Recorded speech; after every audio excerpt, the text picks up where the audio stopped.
quand nos clients s'adressent à nous, en fait, derrière la même demande qui est « aidez-nous à formaliser notre vision », il y a des besoins très différents. Parfois, il va s'agir de remobiliser les gens avec un projet ambitieux après une période de fort engagement, de grosses difficultés. Parfois, l'enjeu va plutôt être d'offrir de la lisibilité aux collaborateurs, etc. Donc, les portes d'entrée peuvent être multiples, et donc on voit bien que derrière ce même terme, en fait, il y a des réalités très différentes. Pour ceux qui s'intéressent au sujet, on se trouve rapidement devant un maquis de concepts. Les entreprises vont parler de baseline, de purpose, de plateforme de marque, de cible stratégique, de vocation, de mission, de raison d'être, d'ambition. Au fond, quand on parle de vision, de quoi parle-t-on? Concrètement, la vision offre une réponse simple et cohérente à la question « Que veut-on être vraiment ?» Et la réponse à cette question suppose 3 niveaux. La première, c'est la raison d'être. Pourquoi sommes-nous là? La deuxième, ce sont les valeurs. Comment voulons-nous agir? Et la troisième, ce sont les ambitions. Que voulons-nous être à 5, 10, 20 ans? La raison d'être est ce qui motive d'abord et avant tout les gens qui rejoignent cette entreprise et les gens qui s'y engagent chaque jour. Ça ne se décrète pas une raison d'être. C'est quelque chose qui est présent dans l'histoire, dans ce que disent les gens, dans ce qui les porte au quotidien.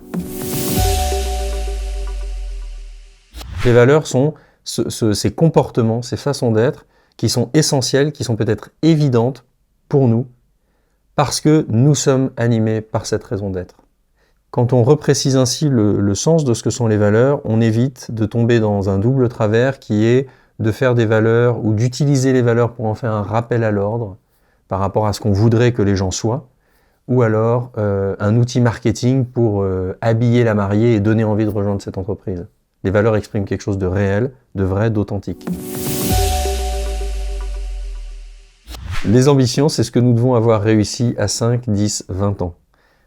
Contrairement à la raison d'être et aux valeurs qui sont de l'ordre du durable, du permanent, les ambitions doivent être actualisées parce qu'elles répondent aux enjeux du moment et donc elles ont quelque chose de transitoire.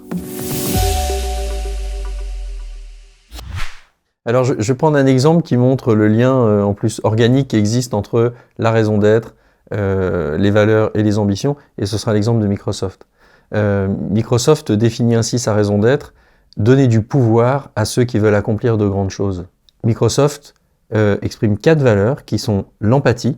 Si je n'ai pas d'empathie pour mes clients, je ne peux pas me mettre au service des grandes choses qu'ils veulent accomplir. Il faut que je comprenne intimement de l'intérieur ce qu'ils veulent accomplir. Act as one Microsoft. Nous avons besoin d'être ensemble pour accomplir ces grandes choses. On ne peut plus les faire tout seul. L'obsession pour nos clients.